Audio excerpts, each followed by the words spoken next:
Hello student, मैं रामलाल मौर्य स्वागत करता हूं आपका हमारे YouTube channel my target by Maurya sir पे।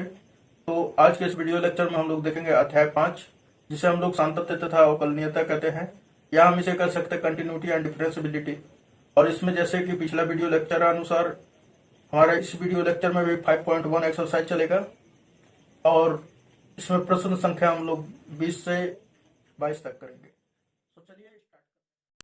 तो चलिए क्वेश्चन नंबर 20 शुरू करते हैं। तो क्या एफ एक्स बराबर x square minus sign x plus 5 द्वारा परिभाषित फलन एक्स बराबर पाई पर संतत है? तो इसमें आपसे पूछा है कि क्या एक्स बराबर पाई पर ये जो एफ एक्स बराबर x square minus sign x plus 5 जो है संतत है। तो चलिए हम इसका जांच करते हैं। तो चूंकि जो दिया हुआ है वो लिख लेंगे। तो यहाँ पे दिया हुआ है कि एफ एक्स बराबर x square minus sign x plus 5। अब उसके बाद और जांच करना है कि x बराबर पाई पर f जो है फलन f वो क्या है, संतत है या नहीं, इसकी जांच करना है। ठीक, तो संतत होने के लिए क्या जानते हैं आप कि चूंकि संतत होने के लिए ये सबसे आसान विधि है। ठीक है, और इससे आप बनाइएगा तो एक भी नंबर कटेगा भी नहीं और आसानी से आप समझ भी जाइएगा, है ना। तो चूंकि संतत होने के लिए एफ ए बराबर होना चाहिए limit x tends to a f x. ठीक, तो ये आसान विधि है। चलिए हम लोग सबसे पहले एफ ए का मान ज्ञात करते हैं ना। तो x बराबर किस पे बोला है, तो पाई पर। तो चलिए x बराबर पाई पे हम लोग देखते हैं। तो यहाँ पर हम इसलिए x बराबर पाई पर चेक करेंगे। तो चूंकि एफ एक्स बराबर क्या है, x square minus sign x plus 5, जहाँ भी x है वहाँ पे क्या रख देंगे, x बराबर पाई। सो यहाँ पर भी पाई हो जाएगा बराबर एक्स स्क्वायर की जगह पे pi square minus sine x है तो साइन पाई हो जाएगा प्लस 5। अब देखिए कि साइन पाई जो होता है ना 0 होता है। ठीक, यानी कि साइन 90 डिग्री का मान साइन 180 डिग्री का मान बराबर होता है। बस उधर वो नेगेटिव में होता है तो 0 के सामने नेगेटिव आए चाहे कुछ भी आए कोई फर्क नहीं पड़ता है। तो अब देखिए कि यहाँ पे ये जो -0 है ये खत्म हो जाएगा, केवल बचेगा पाई स्क्वायर प्लस 5। तो ये हमारा क्या हो गया, इक्वेशन फर्स्ट हो गया मान लीजिए। अब उसके बाद हम लोग निकालेंगे limit x tends to pi f x. तो ध्यान दीजिए कि जो फलन एफ एक्स है वो क्या है, x square minus sign x plus 5। अब लिमिट अप्लाई कर दीजिए, जहां x है वहां पे क्या रख देंगे, पाई। तो यहाँ पे पाई का स्क्वायर हो जाएगा माइनस साइन पाई प्लस 5। तो यहाँ पर 0 खत्म हो जाएगा, क्या बचेगा, पाई स्क्वायर प्लस 5। तो चूंकि यहाँ f, अब आप देखिए कि समीकरण 1 में देखिए इतना ही आया है और यहाँ पर भी उतना ही आया है। इसको समीकरण 2 कर लेते हैं तो तुलना करेंगे, यानी समीकरण 1 और 2 से। तो ये और ये दोनों बराबर है तो इसलिए हम लिख देंगे कि यहाँ चूंकि एफ पाई बराबर क्या है, limit x tends to pi f x है ना। जब दोनों बराबर हो जाते हैं तो फिर आप जानते हैं कि अतः फलन एफ एक्स जो है x बराबर पाई पर क्या होगा, संतत होगा। ठीक, अब चलिए क्वेश्चन नंबर 21 देखते हैं हम लोग। तो यहाँ पे दिया हुआ है कि निम्नलिखित फलनों के सातत्य पर विचार कीजिए। पहला, इसमें 3 क्वेश्चन दिया हुआ है तो हम लोग पहला देखेंगे एफ एक्स बराबर sign x plus cos x. तो जो दिया हुआ है वो लिख लेंगे। तो चूंकि दिया है एफ एक्स बराबर sign x plus cos x. अब देखिए यहाँ पे 2 फलन है तो इसको 2-3 तरीका से बनाया जा सकता है। ठीक है, तो मैं यहाँ पे सिंपली तरीका आपको दिखा रहा हूँ कि यहाँ पे थोड़ा सा अगर कंप्लीट कर ले रहे हैं तो बस उसी पे बन जाएगा। सो हम यहाँ पर क्या करते हैं कि रूट 2 से गुणा तथा भाग करने पर, तो रूट 2 से हम लोग गुणा करेंगे और भाग करेंगे तो कोई फर्क नहीं पड़ेगा मान में। सो हमने क्या किया कि इस एफ एक्स में यानी कि इसमें हम रूट 2 से गुणा कर दिए और रूट 2 से भाग कर दिए। तो यहाँ पर क्या हो जाएगा, एफ एक्स बराबर रूट 2 बटा में रूट 2, और ये वाला जैसा है वैसा ही लिख देंगे। उसके बाद आप देखिए कि 1 बटा में जो रूट 2 है ये अंदर हमने गुणा कर दिया, तो ये ऊपर वाला जो रूट 2 है वो यहाँ पे रह जाएगा। तो लिखाएगा sine x into 1 upon root 2 plus ये कॉस एक्स है तो कॉस एक्स हमने लिख दिया, और 1 बटा रूट 2 का यहाँ पर भी गुणा होगा तो 1 अपॉन रूट 2।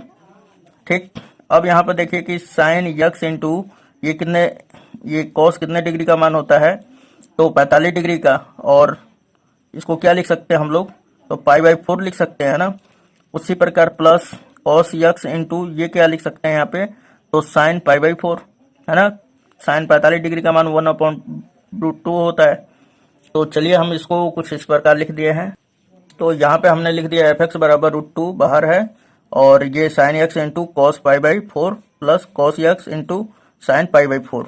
अब ध्यान दीजिए कि sine A into cos B plus cos A into sine B, ये फॉर्मूला लगेगा। ठीक है, तो यहाँ पे हम लोग लिख देंगे कि चूंकि साइन ए प्लस बी बराबर क्या होता है, sine A into cos B plus cos A into sine B.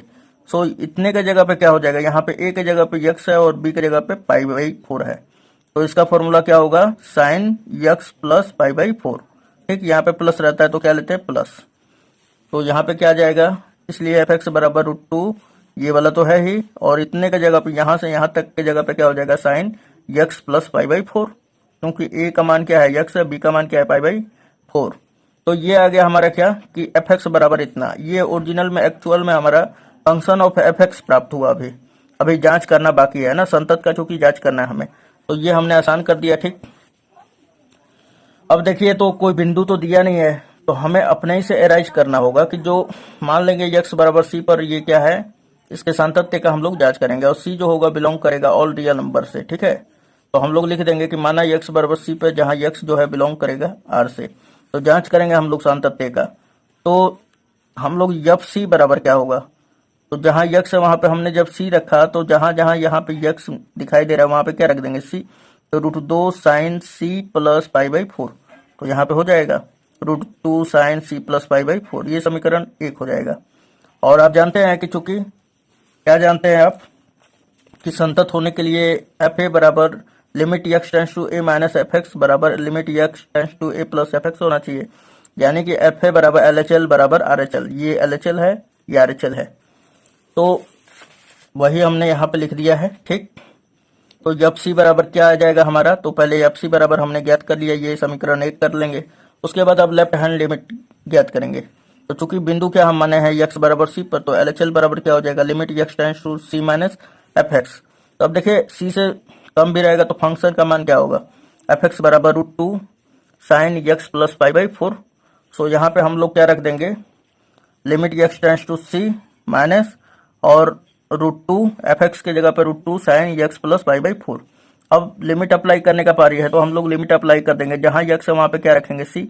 So यहाँ पर क्या मिल जाएगा √2 साइन, और यहाँ पे क्या हो जाएगा सी प्लस पाई बाई 4, तो यहाँ पे हमने रख दिया, ये समीकरण 2। अब निकालेंगे आर एच एल, यानी कि right hand limit. So right hand limit बराबर क्या हो जाएगा, limit x tends to c plus f x. अब देखिए यक्स जो होगा सी से बड़ा भी होगा, फिर भी क्या होगा, फंक्शन तो हमें एक ही दिया हुआ है, एफ एक्स बराबर √2 sine x plus pi by 4। So यहाँ पे रख देंगे हम लोग, एफ एक्स के जगह पे क्या रखेंगे इतना, और जहां भी एक्स है वहां पे क्या रख देंगे, अप्लाई करेंगे सी। अब देखिए तो ये क्या मिल जाएगा, √2 sine c plus pi by 4, ये समीकरण 3। अब आप क्या देख रहे हो, समीकरण 3 भी देखिए, समीकरण 2 देखिए, और समीकरण 1 देखिए, तीनों का मान ही क्या है, बराबर है। तो हम कह देंगे कि चूंकि समीकरण 1, 2 और 3 से एफ सी बराबर एल एच एल बराबर आर एच एल है, और ये तीनों बराबर है किसके, √2 sine c plus pi by 4 के। तो जब ये तीनों बराबर हो जाता है तो क्या होता है, तो आप जानते हैं ये संतत हो जाता है।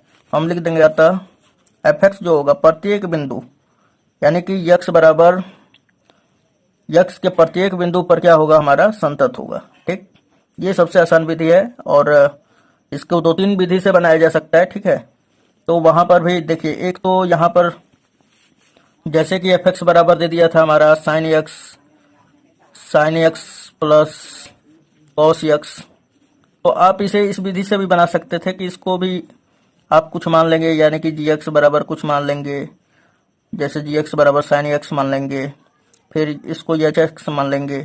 ठीक है, तो एच एक्स बराबर कॉस एक्स। तो ध्यान दीजिए, अब इसको संतत सिद्ध कीजिएगा, फिर इसको, तो आप बोलिएगा कि दो संतत फलनों का योगफल भी क्या होता है, संतत होता है। तो ये भी मिला जुला के उतना ही पड़ जाता है, तो सबसे आसान मेरे को यही लगता है। बस थोड़ा सा आपको ध्यान देना है कि इसको मैं एक व्यंजक में कन्वर्ट कर दूंगा, यानी कि इन दोनों की जगह पे 1 ला दूंगा, तो उसके लिए हम लोग थोड़ा सा यूज माइंड का यूज करना पड़ेगा, यानी √2 से गुणा √2 से भाग कर दीजिए, सिंपली काम खत्म। चलिए क्वेश्चन नंबर नेक्स्ट देखते हैं, बी नंबर। तो यहाँ पे आप क्वेश्चन नंबर बी देखेंगे हम लोग। ठीक, तो एफ एक्स बराबर दे दिया है sign x minus cos x, वही है एकदम बिल्कुल, है ना। तो अब एकदम समझ में आ जाएगा। तो चूंकि दिया है एफ एक्स बराबर sign x minus cos x, अब देखिए इसमें क्या करेंगे हम लोग, उसी की तरह हम लोग √2 से गुणा तथा भाग करने पर, चूंकि ये तो फॉर्मूला बन जाएगा साइन ए माइनस बी पर, है ना।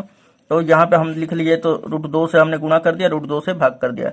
और ये इसलिए किया जाता है कि यहाँ पे गुणा भाग मतलब कटा देंगे तो 1 टाइम्स चला जाएगा, तो 1 में इतना का मल्टीप्लाई कर देंगे तो उतना ही हो जाएगा, कोई मान में परिवर्तन नहीं आएगा। सो अब यहाँ पर देखिए कि हम 1/√2 का जो है पहले में और दूसरे में दोनों में गुणा कर लेंगे। तो आइए इसको इस कदर कर लेंगे हम लोग। तो यहाँ पे हमने लिखा है एफ एक्स बराबर √2 साइन एक्स, और यहाँ पे हमने गुणा किया कितने का, तो 1/√2 का, माइनस कॉस एक्स, और फिर हमने 1/√2 का गुणा कर दिया। यानी कि ये जब अंदर लेके जाएंगे ना तो प्रत्येक से गुणा होता है ना, प्रत्येक मान से। तो यहाँ पे देखिए कि ये √2 हमने लिख दिया, फिर ये साइन एक्स, फिर इतने का मान क्या हो जाएगा, ध्यान दीजिएगा यहाँ पे साइन एक्स है तो यहाँ पे कॉस π/4 ही लीजिएगा, है ना। फिर माइनस साइन, यहाँ पे कॉस एक्स आ गया तो अब क्या लेंगे, इसका मान साइन π/4। तो इतना आप ध्यान में रखिएगा, बस इतना ही आपको ध्यान में रखना है। यानी कि ये इंटर फर्स्ट ईयर का ही है, 11th क्लास का अगर आपको फंडा अगर पता होगा तो ये एकदम बिल्कुल आसान है, ठीक। अब उसके बाद देखिए कि इसके जगह पे क्या हो जाएगा, इतने के जगह पे तो वही वाला आ गया है, sine A into cos B minus cos A into sine B. तो क्या हो जाता है formula, sine A minus B.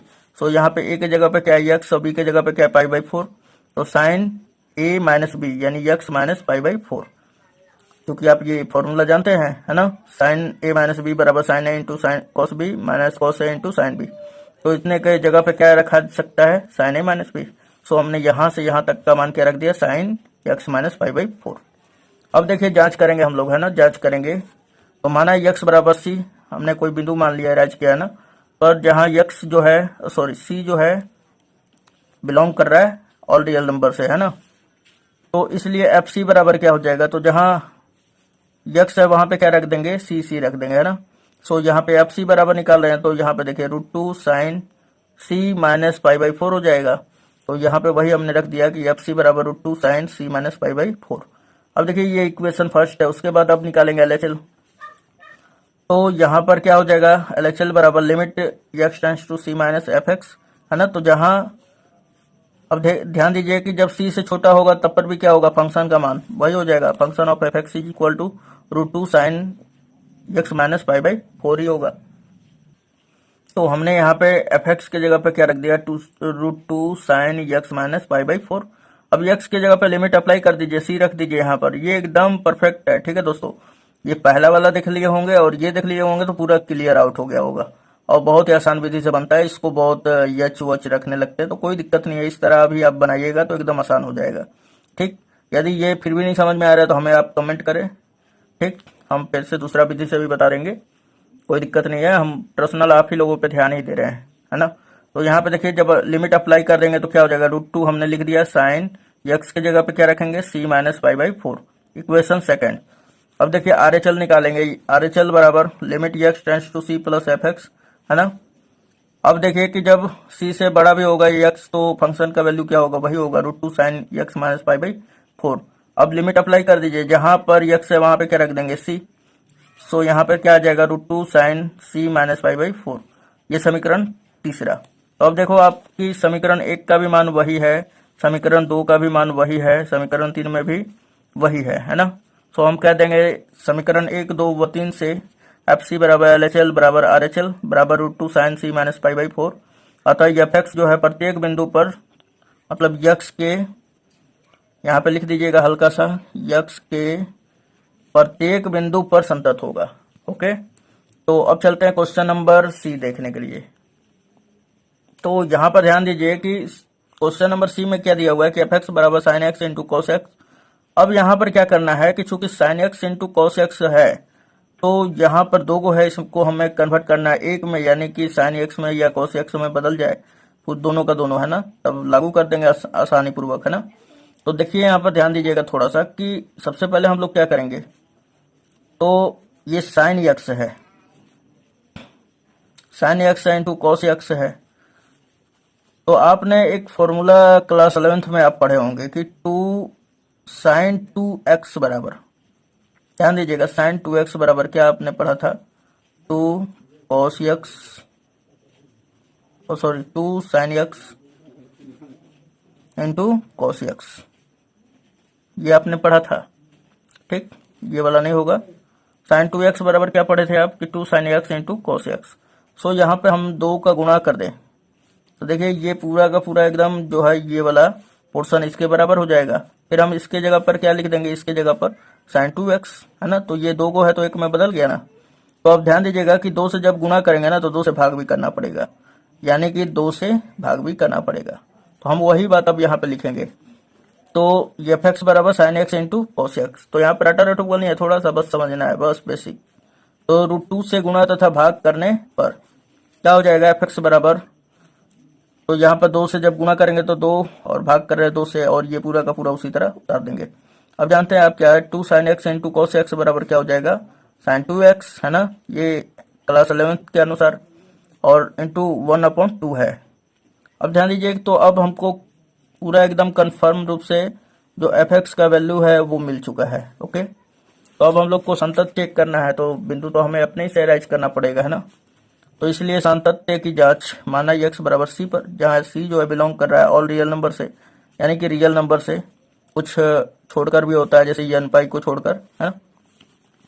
अब यहाँ पर ध्यान दीजिए कि जहाँ x बराबर सी पे हम चेक कर रहे हैं, तो एफ एक्स जहाँ भी सी है x है वहाँ पे क्या रख देंगे सी, तो यहाँ पे हमने सी रखा है तो यहाँ पे भी सी हो जाएगा, तो 1/2 sin 2c हो जाएगा, क्योंकि यहाँ पे ये समीकरण 1। अब हम लोग निकालेंगे LHL का वैल्यू। सो LHL बराबर क्या हो जाएगा, limit x tends to c minus f x. अब देखिए कि जब x c से छोटा भी होगा फिर भी क्या होगा हमारा एफ एक्स बराबर यही होगा, है ना। तो यहाँ पे हम रख देंगे limit x tends to c minus 1 f x का क्या हो जाएगा मान 1/2 sin 2x। अब जहाँ x है अब लिमिट अप्लाई कर दीजिए, तो वहाँ पे c हो जाएगा 1/2 sin 2c। ठीक, ये इक्वेशन सेकेंड हो गया। अब हम लोग निकालेंगे पुनः RHL, यानी limit x tends to c plus f x. तो c से अधिक भी होगा फिर भी क्या होगा फंक्शन का मान वही होगा 1/2 sin 2x। अब लिमिट अप्लाई कर दीजिए तो मिलेगा 1/2 sin 2c, ये इक्वेशन थर्ड। अब ध्यान दीजिए कि समीकरण 1 में, 2 में और 3 में तीनों का मान क्या है बराबर है। सो हम लिख देंगे कि चूंकि समीकरण 1, 2 व 3 से एफ सी बराबर LHL बराबर RHL इज इक्वल टू 1/2 और sin 2c है ना। अतः एफ एक्स जो होगा यक्स के प्रत्येक बिंदु पर क्या होगा संतत होगा, केवल किसको छोड़कर, तो n पाई को छोड़कर होगा। ठीक, तो ये क्वेश्चन नंबर 21 भी कंप्लीट हुआ। चलिए अब क्वेश्चन नंबर 22 देखते हैं हम लोग। तो अब क्वेश्चन नंबर 22 हमारा है, बोल रहा है कि कोसाइन, कोसेकेंट, सेकेंट और कोटेंजेंट फलनों के सातत्य पर विचार कीजिए, है ना। यहाँ पे एफ एक्स बराबर 4 फलन दे दिया है, तो चलिए इसके सातत्य का हम लोग जांच कर लेते हैं। तो सबसे पहले पहला करता हूं मैं कोसाइन। तो ये वाला देखिएगा, हम इसको दूसरे विधि से करते हैं, जो कभी कभी कोई लोग अलग अलग डिजाइन से करते हैं, ये सब सिद्ध है ना। तो चलिए ये भी देख लेते हैं। तो यहाँ पे हमने ए नंबर में लिया, माना हमने कि एफ एक्स जो है कोसाइन है। ठीक, एफ एक्स बराबर कोसाइन। अब कोसाइन को हम क्या लिख सकते हैं कि या हम लोग एफ एक्स बराबर कोस एक्स लिख सकते हैं, कोई भी दिक्कत नहीं है। ठीक, फिर हम लोग अब x बराबर c पर हम लोग चेक करेंगे ये सातत्य का। तो अब जानते हैं कि ये होता है, लेकिन चलिए इसे दूसरा विधि से मैं करके बता रहा हूँ। तो x बराबर c पर सातत्य की जांच, जहाँ c जो होगा कहाँ से बिलोंग करेगा, तो रियल नंबर से, ये आपको लिखना पड़ेगा, ठीक है ना। तो अब ध्यान दीजिए कि यहाँ पे जहाँ x है वहाँ पे क्या रख देंगे c। सो यहाँ पे इसलिए एफ सी बराबर कॉस c, ये इक्वेशन फर्स्ट। अब देखिए हम लोग LHL मतलब कि लेफ्ट हैंड लिमिट निकालेंगे। तो लेफ्ट हैंड लिमिट बराबर क्या हो जाता है, limit x tends to c minus f x. अब ध्यान दीजिएगा यहाँ पर थोड़ा सा मैंने इसको h पर बना दिया है, ठीक है, तो कोई दिक्कत नहीं लेना है।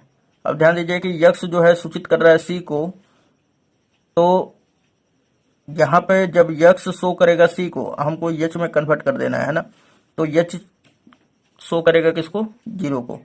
यहाँ पे c माइनस है, इसलिए हमने h बराबर 0 और c में से कुछ माइनस कर दिया हमने, ठीक है ना। ओके, समझ में आ रहा है आपको। यहाँ पे जब c माइनस है तो हमने क्या किया, फंक्शन ऑफ x के जगह पे क्या रख दिया हमने, c माइनस h, ये LHL लिमिट को सूचित करने के लिए, शो करने के लिए। तो आप उस विधि से भी बनाएंगे तो ठीक है, और इस विधि से भी बनाएंगे तो ठीक है।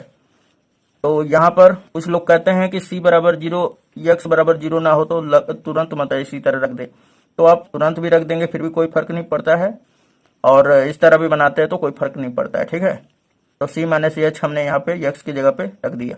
अब देखिए कि limit h tends to 0 f c minus h, तो जहां भी x है वहां पे क्या रखेंगे, c माइनस h। तो फंक्शन ऑफ एफ एक्स क्या है, तो एफ एक्स बराबर हमारा क्या है, कॉस x है। तो यहाँ पे क्या रखेंगे, कॉस, और x की जगह पे c माइनस h है, तो यहाँ पे c minus h। Limit apply कीजिए तो h की जगह पे 0 है, तो क्या मिलेगा, कॉस c। बात वही है ना, वही बात है। अब पुनः RHL, RHL बराबर क्या हो जाएगा, limit x tends to c plus f x. अब देखिए c से अधिक, तो यानी कि x सूचित करा c से अधिक, तो h सूचित करेगा 0 से, है ना। तो limit h tends to 0 f c plus H.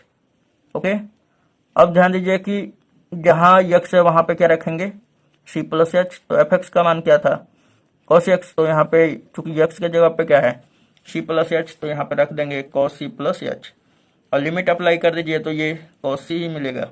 अब आप क्या देख रहे हो, समीकरण 3 में भी cos c है, समीकरण 2 में भी cos c है, और समीकरण 1 में भी cos c है। तो हम लोग कह देंगे समीकरण 1, 2, 3 से एफ सी बराबर LHL बराबर RHL बराबर cos c। अतः एफ एक्स जो है x के प्रत्येक मान के लिए क्या होगा, संतत हो जाएगा। तो इसमें क्वेश्चन नंबर ए जो है हमने कंप्लीट कर दिया है ना। अब हम लोग कोसेकेंड के ऊपर बात करेंगे, तो चलिए देखते हैं। तो यहाँ पर देखिए कि क्वेश्चन नंबर बी में हमने मान लिया कि माना एफ एक्स बराबर कोसेकेंड, ठीक, कोसेकेंड पढ़ेंगे आप, ठीक है ना। ये नहीं कि कोसेकेंड इस तरह नहीं पढ़ा जाता, कोसेकेंड। अब देखिए कि यहाँ पे इसको हम लोग कितना कैसे निकाल सकते हैं, तो केवल खाली इसमें का कोसेक निकाला जाता है। तो यह हम लोग लिख सकते हैं एफ एक्स बराबर कोसेक यक्स, ये अपने से राइज कर ले रहे हैं। अब देखिए कि कोसेक यक्स बराबर फॉर्मूला होता है 1/sin x, और 1 को हम मान ले रहे हैं एच एक्स, यानी कि फलन ऑफ एच एक्स, और ये फंक्शन ऑफ क्या मान लेंगे इसको भी, साइन एक्स को जी एक्स। अब ध्यान दीजिए कि यहाँ पे जो एच एक्स है एक बहुपदीय फलन है, ठीक ना, अचर है। बहुपदीय फलन भी कह सकते हैं और अचर भी कह सकते हैं, कोई दिक्कत नहीं, कॉन्स्टेंट भी है। और साइन एक्स जी एक्स एक साइन एक्स है, यानी ट्रिगोनोमेट्रिक फंक्शन है ना। तो यहाँ पे लिखेंगे कि चूंकि एच एक्स बराबर 1 एक अचर है, क्या हमारा 1 एक अचर है, और अचर फलन संतत होता है, ये आप जानते हैं कि हमने, आप कॉन्सेप्ट वाला वीडियो अगर नहीं पढ़े तो पढ़ लें। तथा जी एक्स बराबर साइन एक्स भी एक संतत फलन होगा, क्यों, क्योंकि अभी हमने सिद्ध किया है cos x जब है तो trigonometric function, all trigonometric function क्या होता है, अपने प्रांत में संतत होता है। सो जी एक्स बराबर साइन एक्स भी क्या होगा, संतत फलन होगा। और अब ध्यान दीजिए कि जब एच एक्स और जी एक्स दोनों संतत है तो इनका भागफल भी क्या होगा, संतत ही मिलेगा, ठीक है। तो यहाँ पे इसलिए लिख देंगे कि इसलिए दो संतत फलनों का भागफल भी एक संतत फलन ही होता है, ठीक, केवल n पाई को छोड़कर, ठीक है ना। तो अब क्वेश्चन नंबर सी देखते हैं। तो सी दिया हुआ है कि मान लेते हैं हम लोग कि एफ एक्स बराबर क्या, सेकंड, या हम लोग इसको लिख सकते हैं एफ एक्स बराबर सेक एक्स। अब सेक एक्स बराबर होता है 1/cos x, और 1 को हम लोग एच एक्स मान ले रहे हैं और cos x को जी एक्स। तो अब यहाँ पे ध्यान दीजिए, फिर वही बात लिखेंगे कि चूंकि एच एक्स बराबर 1 जो है अचर है, और अचर एक संतत फलन होता है, तथा इसी प्रकार जी एक्स बराबर cos x भी एक संतत फलन है, तब दो संतत फलनों का भाग भी एक संतत होगा, ठीक है। तो ये अब आप देख सकते हैं, ये आपको बस नोट्स बनाने के लिए आपके ऊपर हम मेहनत किए हैं। तो शायद ये आपको अच्छा लग रहा होगा, और अच्छा लग रहा है तो वीडियो को जरूर लाइक कर दें, ठीक है। तो अब चलिए क्वेश्चन नंबर डी। तो माना एफ एक्स बराबर को टेंजेंट, तो अब देखिए को टेंजेंट में हम लोग कॉट ले लेते हैं, ठीक, कॉट एक्स, या हम लोग एफ एक्स बराबर कॉट एक्स। अब कॉट एक्स बराबर होता है cos x बटा में साइन एक्स। अब इसको एच एक्स मान लीजिए और इसको जी एक्स। तो आप जान रहे हैं कि चूंकि एच एक्स बराबर cos x तथा जी एक्स बराबर साइन एक्स दोनों संतत फलन है, इसलिए एफ एक्स भी संतत होगा, यानी कि इन दोनों का भागफल भी एक संतत होगा, ठीक ना। तो ये हमारा परफेक्टली आंसर हो जाएगा। यदि चैनल पर नए हैं तो चैनल को सब्सक्राइब कर दें, बेल आइकन को हिट कर दें, और वीडियो पसंद आया हो तो लाइक कर दें और शेयर भी अपने